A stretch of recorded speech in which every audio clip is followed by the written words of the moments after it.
Representative Worthen, you first got elected to State House District 64 in 2016. Yes. You've won some re-elections between then and now. But for those who may be just getting into politics, could you tell us a little bit about yourself? Sure.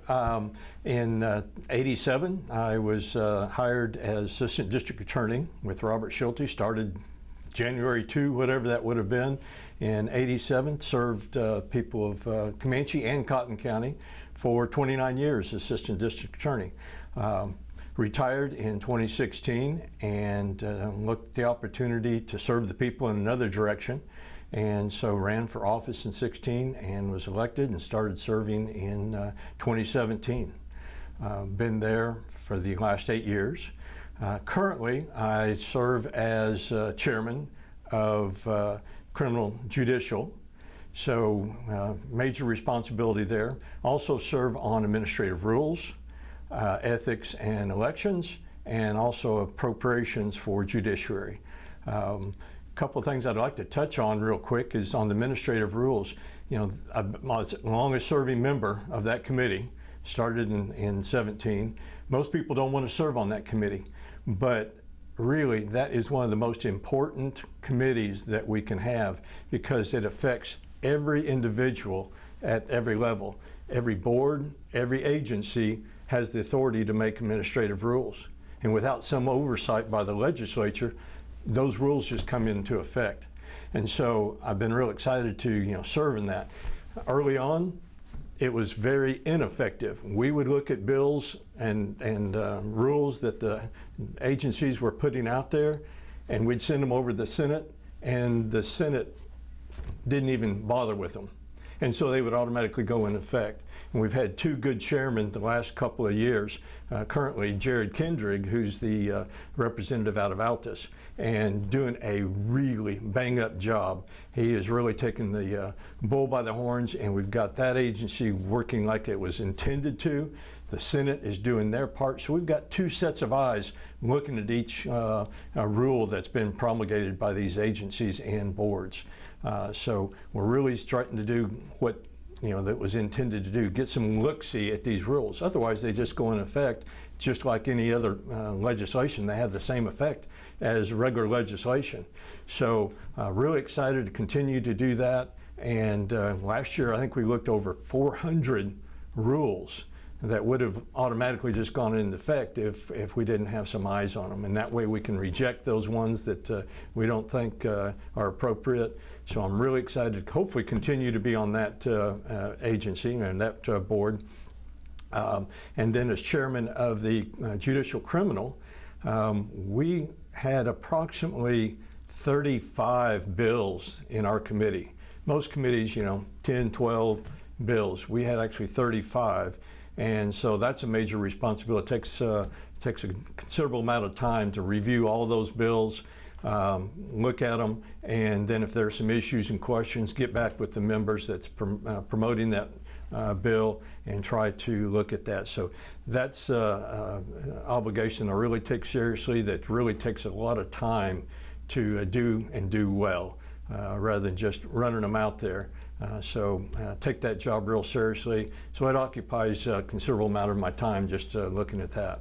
A lot of people don't talk about committees, but that is where a lot of the nitty-gritty policy work actually takes place. Absolutely, it has to. We have to look at those bills. We get the committee members in there. They have a chance to review that, ask those members that's promoting that bill and say, why do we need this? What's behind this? Who's sponsoring this? Is there some other agency or some group that's behind it?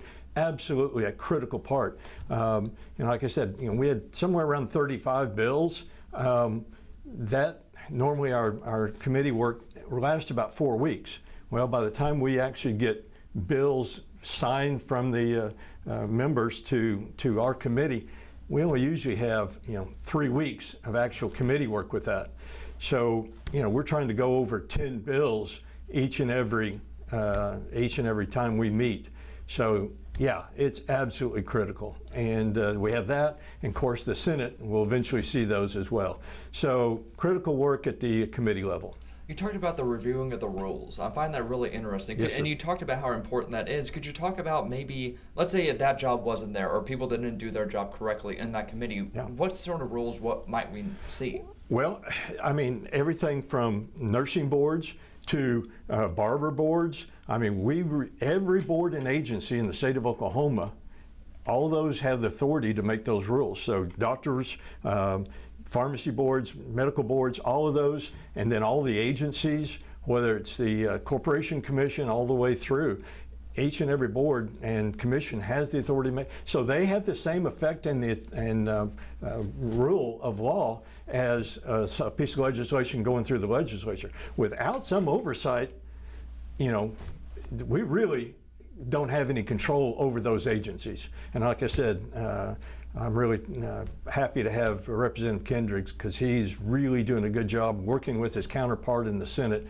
together. So we're finally getting that working like it should. So hopefully we're not just letting these agencies run out there wild and doing whatever they want. We can actually look at these, and we actually bring in the agencies, individuals for that promoting those rules and say, tell us why we need that. And you know, there's also some discussion, okay, if we're going to promote a rule, you need to eliminate a couple of rules. So Representative Kendricks is looking at that. I'm not sure when they're going to try to roll that out. We actually have an administrative rules meeting tomorrow. And so we're going to go up and discuss what we look at going in the future. And the other little issue, you know, trying to divide those 400 rules out to among the members. For a while there, we were only running with 6 members in that committee. Now, he begged the speaker to get more members, so we're up around 10. So, but still, we're trying to look at over 400. That means about 40 each of us trying to look through each of those rules. So, yeah, it's an absolutely critical stage in the legislative process. So tell me about some of the issues you think are facing District 64. Yeah, well, we've still got one of the things. Well, it's not just 64. I look at it as all of Southwest Oklahoma, and we really work as a group, everything from Duncan over to Altus, because what affects Lawton benefits Altus and benefits Duncan. We're really connected because there's so many folks work in Duncan that live here, or people in Duncan shopping. It just affects. So one of the things that we've just got to do is continue to press economic development. You know, we've got FISTA. We've got quite a few things. And we've got a lot of things in place, such as we've appropriated closing funds. So we've got funds set aside if we can get some of these businesses to relocate in Oklahoma, hopefully to Southwest Oklahoma. And I know all of us have been, you know, touting the Lieutenant Governor, hey, you know, Oklahoma City and Tulsa, they don't have any problems getting businesses. But here in Southwest, it's a little harder to get businesses here. So we're always pressing the Lieutenant Governor, find us some businesses that you know, fit in South. We got a great workforce.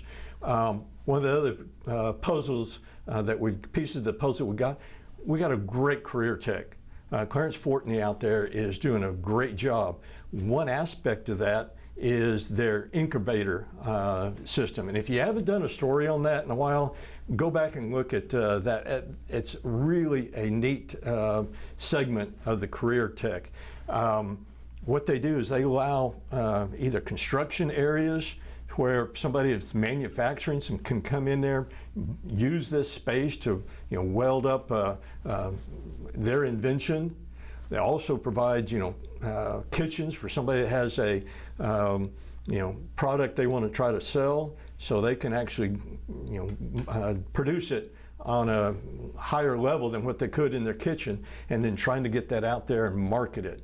One of the other pieces of the puzzle that I just saw was awarded $4.2 million to help those new startup businesses, to help in, you know, setting up a budget. Most folks, they got an idea, but then the business aspect of it, you know, gets kind of lost. And so we got some funds out there available for those startup businesses, help them to set up a budget, get a business plan together so that we can see, you know, okay, what do we got to do to get this product to market. So we've got some really good, strong puzzles, pieces of that puzzle in place, and we just need to get some businesses. Along that line, Representative Caldwell and I had a chance recently to visit Canoe. Canoe is an electric vehicle manufacturer west side of Oklahoma City. Really interesting. They are producing vehicles for like Walmart to do deliveries and things like that. And a lot of the pieces that go into that, that vehicle are being produced out of state and brought into Oklahoma. Well, what if a manufacturer here in Lawton or Duncan can take those chassis pieces, manufacture those, send them up to them? It would save costs plus provide jobs. So I'm really excited. They haven't gotten to the production system yet. They're still working on the prototypes, but they've delivered some to the Parks and Department, State of Oklahoma, to Oklahoma City Police Department, and so we've already got some of those vehicles out. We had a chance to drive those vehicles. It's going to be a great start, and once again, that's a spinoff that we can continue to develop, hopefully here in Southwest Oklahoma. You mentioned how we have a lot of the pieces of the puzzles right here, but what can be done, in your view, to bring those businesses finally here, not just in Southwest Oklahoma, but the state as well? Well, you know, Lawton and Comanche County has got the economic development, and so they're out there, you know, beating those bushes. I know they're in contact with the Lieutenant Governor's office, and the Lieutenant Governor says, yeah, we've got all these businesses lined up. So I'm hoping that we can, you know, see some of those come to fruition. But we've got to have those individuals at the top really reaching out there, touching bases with those businesses that express some interest in Oklahoma. You know, I've met a lot of folks recently that are coming from places like Oregon, Washington, and California. They're going, you know, not real excited what's going on out in these states, and they're coming. Met a gentleman the other day. He was retired, but there's a company in Oklahoma City that just recently, I'd say in the last couple of years, there's two of them, and I can't remember if there's one's Oklahoma City soda pop company and then Oklahoma's pop company. One of them came from California and established a manufacturing plant producing soft drinks. And they're trying to get out into, you know, all the metro areas here in Oklahoma. And recently he told me that we're looking at trying to get into Dallas-Fort Worth area. So once again, you know, we're reaching out there, we're grabbing some of these companies, people that have innovative ideas, bring them in.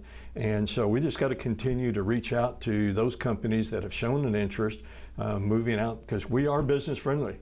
Our tax incentives are good. We've got low tax rates. And so I'm hoping that, you know, it just takes time like anything else to get those companies here, get them settled in, and try to get employment here in Southwest Oklahoma. A lot of people have voiced sort of concern with Oklahoma's educational system. They always claim that Oklahoma's ranked 49th in education. Yeah. I talked to one representative earlier today who kind of cast doubt on how they compute said ranking. Yeah. What are your views on that, and what can be done I'd be surprised that we were 49th. You know, we've put in, since 2004 to current, we have really put a lot of money. I think we've almost doubled the state appropriations to education. So we're putting the money there. Let's see what, you know, we've had COVID, we've had, you know, teacher shortage. You know, that's something that we always talk about, but that's not only affecting Oklahoma. That you talk to all the surrounding states or even across the country, everybody's having problems getting teachers in, you know, in the classroom and then retaining them.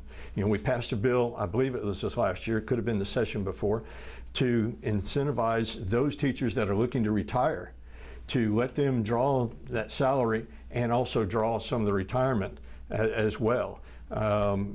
Before that, they couldn't do that. So we're really working at looking at all different aspects of trying to, you know, get these teachers, get them to stay in the classroom. After graduating Cameron, I did a little of that substitute teaching, and it is a tough job. I did everything from kindergarten up to high school, and you know, I'd go home. I'm pretty well pooped by the time, and I was young back then. It's a tough job, but you know, it's critical. We've got to get that those education pieces in there so that we have a good workforce that develops. You know, and also one of the things that used to be everybody kind of, you know, colleges would have their little, you know, a group, and they would, you know, hold that, and then career tech, and then the high schools. Now they're starting to all work together. And so, you know, career tech's working with high school and working with Cameron to help work out an education system that works for the individual, rather than everybody saying, no, you can't, we're not going to cooperate with you because we want to just keep our little, and we're starting to get that piece of the puzzle in place in the last couple of years. So I'm really excited about that. We're really looking to see that actually have some fruit to it as well. But I think, you know, one of the things that was brought up, our ACT scores were really low. Well, one thing that I didn't realize until recently, we test everybody. So if you only test in those individuals that are, you know, college bound, guess what? Their scores are going to be higher. Well, we're using it as a system to evaluate the whole education system in the state. So that gives us at least a marking place where to go from here. So when you're testing everybody, even those individuals that are not college bound for the ACT or SAT, you know, yes, we're not getting a true apples to apples comparison. So, you know, I cast a little doubt on some of those numbers. Ryan Walters is a name that always pops up when we're talking about public education in the state. Some people, a lot of residents have shared concerns with us about Ryan Walters. And some Republican legislators have signed a letter stating that maybe an investigation with Loft should take place. Are you under the same kind of umbrella? Do you think an investigation take place? Do you share concerns? Yes. You know, when I'm knocking doors, I'm hearing some of the same concerns.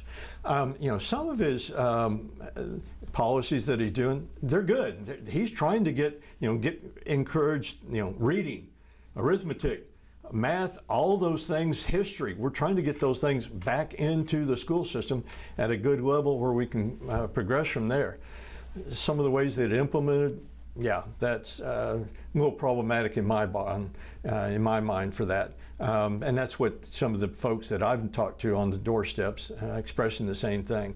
Loft, yes. I think I've expressed concerns, and I believe they are in the process of having a Loft review of some of the expenditures and requests on the Department of Education. So I think that's the appropriate. You know, some people say, well, you just need to remove him. Well, that's not a viable option. He was elected, duly elected individual for that spot. In fact, I looked, it won by 54%. So it wasn't just a narrow margin.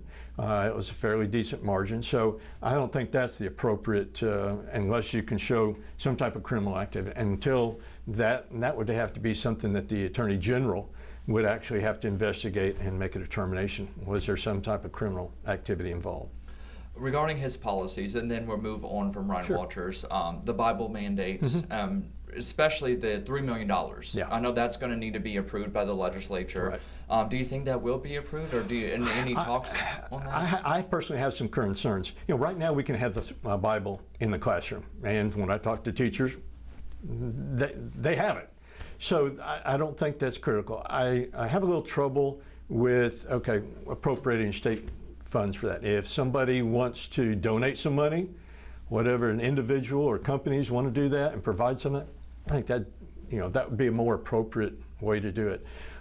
So yeah, I have some concern. I'd be a little skeptical whether the legislature's ready to rubber stamp that quite yet. When speaking on education, school security always gets brought up, especially because of all the atrocities that's happened across the nation. What can be done legislatively to maybe improve the security of Oklahoma schools? Or you can speak towards, you know, what has been done. We have appropriated large sums recently, last session, for school security. So allowing resource officers in the school, so we've got those officers that are there.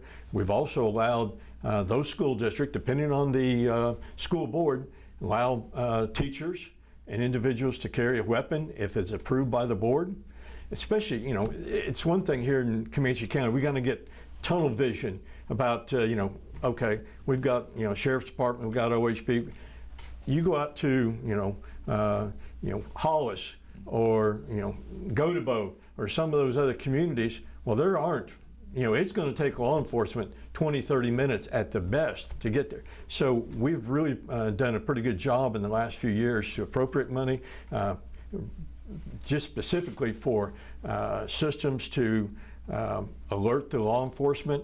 Had a meeting this past year with a company who's looking at, they'll actually do a planned overview plan of the school, the properties and everything. So those schools, if they alert the law enforcement, they've already can pull up on their computer what that school looks like and entry points for that school. So they're looking at trying to reach out to different various schools across the state and actually access that for the benefit of law enforcement. So there's a lot that's going on behind the scenes on trying to make sure our kids stay safe. One of the main accomplishments this past legislative session, at least in the eyes of the governor, is the repealing of the state grocery tax. Yeah. Do you think there's more breaks needed for taxes? Yes, and we passed so many different versions of the grocery tax. We sent them over to the Senate, and the Senate wouldn't hear any of them. And I've supported a lot of different various versions of that. I'm getting chastised somewhat because I didn't vote for the last version, and it's because I thought there was a better way to do it. And it was one of the things that we had in discussion. In fact, I even discussed it with the governor at length. And right now, the grocery tax has a ongoing effect of state budget somewhere, depending on what numbers you want to believe, anywhere from $350 up to $500 million a year. So we're going to be, deficit that kind of revenue going forward. One of the plans that was discussed was, I'm going to backtrack just to, on that 4.5%, the average Oklahoman, I don't know what they spend. I've got pretty good household, so they're spending quite a bit. But I'm just saying $500 to $600 an average month for groceries. What that saves the average Oklahoman is anywhere from $22 to $25. I'm not sure the average Oklahoma really sees that. And one of the plans that was proposed was taking, say, allocating 350, 275, come up with a number and allocate that straight out to that family. And so, number one, it wouldn't have an ongoing effect, a negative effect to the state budget. But that's something that individual, that family, could use for paying gas bills, electric bills, groceries, and they would have a lump sum that they could decide for their own what they wanted to pay for that. And so I thought that was a much better plan. Plus, it doesn't have the negative effect on the state budget. And if our revenues were still strong, we could do it again next year. So it made a whole lot better sense. And like I said, I'm getting beat up a little bit for not supporting that. But that's because there was a better idea, and because that was the only one on the table that was getting pushed by primarily the governor. And I'm grateful that the average Oklahoman is getting a tax break. Absolutely necessary. I mean, inflation is just killing not only Oklahomans, but everybody across the country. Federal government has created this problem, and we're having to deal with it at the state level. So one of the other things that we're looking at, that we've tried to push through, is reducing income tax. Hopefully that will benefit all Oklahomans as well and put a little more money. But I just thought there was a better plan out there. It didn't get a whole lot of traction because that was politically savvy or politically beneficial to throw out the grocery plan. But I just don't think it really benefited the average Oklahoma as well as a different plan that could have rolled out. You mentioned tax cuts with trying to help ease the pain of inflation that people are feeling. Yes, sir. I know feds are saying it's cooling, but I mean people are still feeling that hurt whenever they go buy goods. Especially groceries. Yeah. So what else can be done by the legislator? Is it just tax cuts that we're looking at, or other steps can be taken? Well, I think there's maybe some other avenues out there, but I think the one that would help more than anything was trying to provide some tax cuts. We've got to ease up on that. I mean, that's if more people have more income in their pockets and not going to the state of Oklahoma, right now we've got a good reserve. When I started in 17, we were running anywhere from 500 million up to $1 billion shortfalls in those first few years. And we passed some increases that, as a Republican standpoint, that was hard to do. And but we went ahead and did that anyways because we knew we had to increase our revenues, because we have to have a balanced budget in the state of Oklahoma. We took a lot of that and we put it into teachers' pays, and so we put that into education. But we still have a substantial reserve, which is absolutely necessary for here in Oklahoma, because a lot of our revenue still to this day rides the shoulders of oil and gas. And so we're also trying to look at, once again, bringing in businesses to spread that out to hopefully get that economic blanket spread out a little bit wider, so we have more people contributing to but yeah, we'll just have to see what other avenues is out there. Like I said, we've got options out there. I'm not sure what some of the other members are looking at. I haven't heard of anything yet, but I know we do need to look at how we can benefit some of the average. And I'm going to still be on top of, okay, we gave them the grocery tax. Why not go ahead and give them a little bit of boost on the idea that I just promoted and continue to push that idea as well? It may not be as much, but let's see what we can do to see what our revenues are, see what we can do to give back. There's no reason why we can't help and do that, even if it's $200 versus $300 or $400.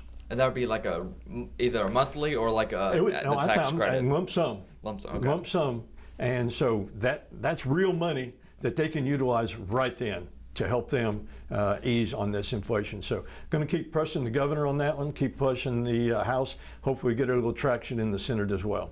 Rural health care is something that needs to be or has been being addressed by the state legislator. Can you talk about those efforts and anything you would like to see extra in the future? Yeah, it's real problematic. My family, going back to a couple of generations, are all been medical. And so I have a real desire. My brother's still a physician up at Enid. And so I talked to him in great lengths. Part of the problem is the payments to the providers, whether it's a pharmacy, whether it's PT, whether it's a doctor or a dentist, are woefully below where it needs to be just for them to provide that service. So we've got to look at reimbursements for those individuals providing health care. Otherwise, what they're going to do at some point in time, and it's already happened on the Medicare, Medicaid level, is those physicians and those providers are going, no, I'm not going to take any more patients because I'm not getting reimbursed to the level that I need to even keep the doors open. Same thing with insurance companies. They continue to pull back on their benefits to those providers. And if that provider finds the points that says, I can't provide that for that X, they're going to say, I'm glad you have insurance, but I'm not taking that insurance coverage anymore because I'm not getting reimbursed. One of the other things that we've really been working on the last 2 or 3 years is the pharmacy benefit managers. Really has been going after the pharmacists. We've assigned that whole unit over to the Attorney General's office, had a meeting earlier this year with the individuals in charge of that at the Attorney General's office, where they're looking at these managers who are providing a lower rate of payment to, say, a local pharmacy versus a Walmart or a larger group. That's not right. And so we're really taking some steps there. We've got to continue to help physicians. We've set up programs where a physician who agrees to go to a rural community, and I forgot what the population was, if it was 30, 40,000, and plans to be there for 5 years or longer, help pay back some of their student debt. So we've got those programs in place. Representative Caldwell has done a great job of getting the hospital down at Frederick, where absolutely no other hospitals or medical facilities anywhere within, Altus would have been the closest one, which is, another, 50 miles, 40 miles or so away. and by then, somebody can die. So we're looking at trying to get that, but trying to get those revenues to those providers so they don't just say, no, I'm not going to take any more patients, or I'm not going to take that Medicare or Medicaid policy anymore. Got to make sure that that doesn't happen, because otherwise we really have an issue. My brother travels from Enid out to Shattuck and Alva because they're the only group west of I-35 that provides that medical service. So he's on the road quite a bit, and guess what? He didn't get paid for travel time, but he wanted to make sure he's providing good health care to his patients out in rural Oklahoma. So we're winding down this interview now. However, negative partisanship seems a lot of people hit on that. The idea of hating another person just because of the political party they're affiliated with. A lot of people say it's affecting the nation. Do you think it's affecting Oklahoma in its politics or in society at all? I don't see it as much in Oklahoma. I ran several bills that were promoted by Democrats last session in my committee. I look at the legislation and say, okay, is that a good bill? Is that going to benefit people of Oklahoma? Republicans or Democrats are not the only ones that have good ideas. So if you're on the Republican side, well, I only listen to Republican ideas, or Democrats say, well, I don't want to hear any Republican ideas. And so there's still partisanship even on the floor. Prime example was going back to that grocery tax. Go back and listen to the debate on the grocery tax. All the Democrats, a lot of the Democrats, argued against it. And they were absolutely opposed for some of the same reasons that I mentioned. It had a long-term effect on the budget. But guess what? When it came to a vote, then all of a sudden they turn around and end up supporting, a lot of them supported it. And I'm going, what's up with that? You want to argue against it, why don't you just say, okay, that's a great idea, and support it? So you still see some of that, and you see the same thing on the Republican side. It's not one party or the other.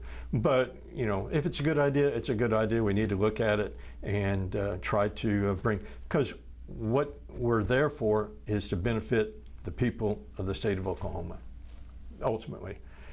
And I'm going to leave here, Justin, with a real bad thing that I wish I could have talked about this. Wish I could. So we may have to do this again. No, of course. Is there anything else you want to tell the voters before going to the ballot box?